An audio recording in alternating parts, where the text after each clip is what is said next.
By the time I stepped outside, the leaves were on fire. Trees had shades of orange, yellow, and red. Only a few infrequent trees were still somewhat green. The sky was a bright blue dotted with clouds. Pigeons flew in cohesive groups around buildings. As I walked past the door, a cold breeze smacked my face. The weather was deceptively cold for the bright sun. I pulled the metallic zipper of my gray hoodie in order to try to negate the effects of the cold weather. I had not been outside the house in a long time due to the pandemic. But I still wanted to stay in the house since it was a Sunday. But Mom had wanted me to buy groceries from the shop. Although I knew that masks had to be donned by anybody outside, it was still strange seeing a street of people wearing masks. As I turned the corner, the wind subsided. The street was built on such terrain that it had a mild slope. When I got to the end of the street, I saw an old man making a closed fist facing upwards. I followed his eyes to see a squirrel standing upright. It seemed as if the squirrel thought the man had something to eat. I smirked in amusement and crossed the street as the signal turned white.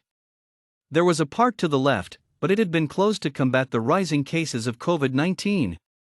But the green shade of trees had been shifted to an autumnal variety of colors. When I used to go to school physically, I used to take the park as a shortcut up the hill. It seemed larger now that it had lost all of its visitors other than the birds and squirrels. I once again turned the corner and had to walk down another slope. This street was accompanied by large numbers of cars, buses, and trucks speeding by. The banner on the building to the right was orange, with clear white letters that read Western Beef. It was a convenient grocery store that was near my apartment. I entered the store, and as soon as I was about to look at the list of items to buy, I realized, to my dismay, that I had forgotten the money back at my house.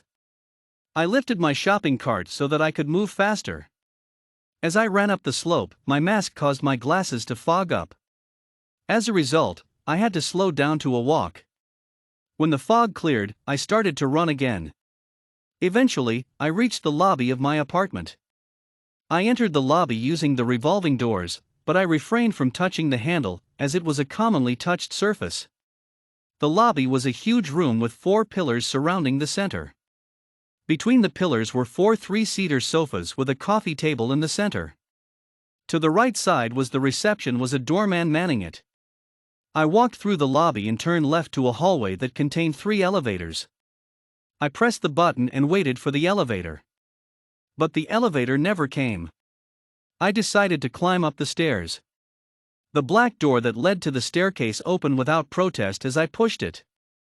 I lifted the shopping cart and braced myself to climb 24 flights of stairs. After great effort, I reached my floor as a sore mess.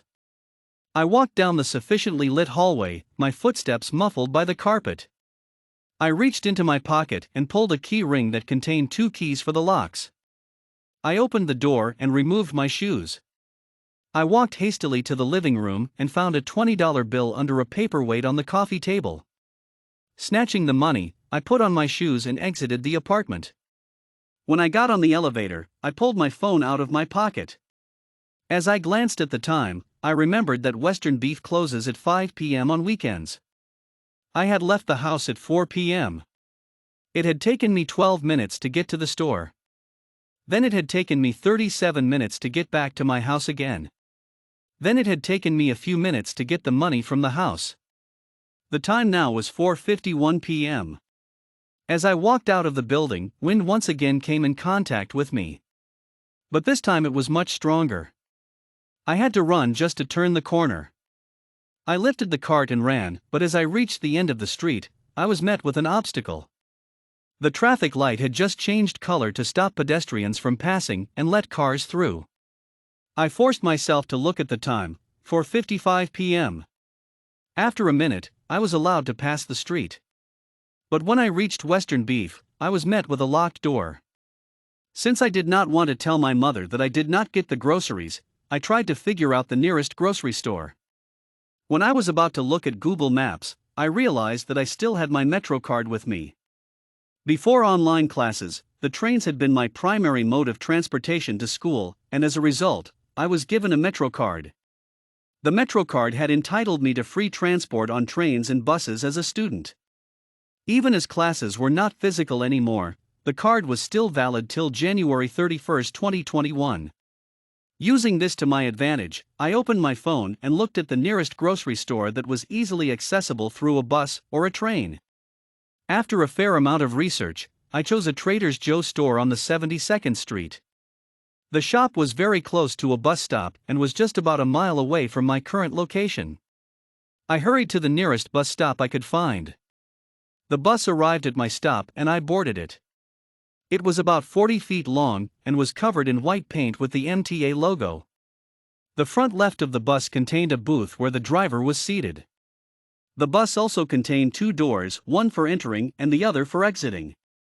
When I got off the bus, I thanked the driver and made sure I had left nothing behind.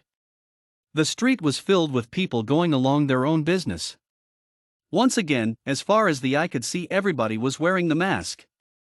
I made my way to the store, my feet falling in rhythm on the cement pavement. The store was brightly lit and neatly organized and labeled. I unlocked my phone and found the list of grocery items to buy. I had to buy one milk jug, a lot of vegetables, yogurt, spices and snacks. To get the hardest part completed first, I headed over to the section named Vegetables and Fruit. There was a plastic bag dispenser at the end of the row that helped people gather and sort quantities of whatever item the consumer needed. Eventually, all the groceries that I needed to buy in this section of the store were gathered. The rest of the items were quickly added to my cart. Dragging the now full cart behind me, I headed to the checkout. I placed my items on the mini conveyor belt where the cashier scanned it and added it to my bill. After I paid the money, I placed my items back into the cart. I let out a sigh of relief now that I had finished an important task.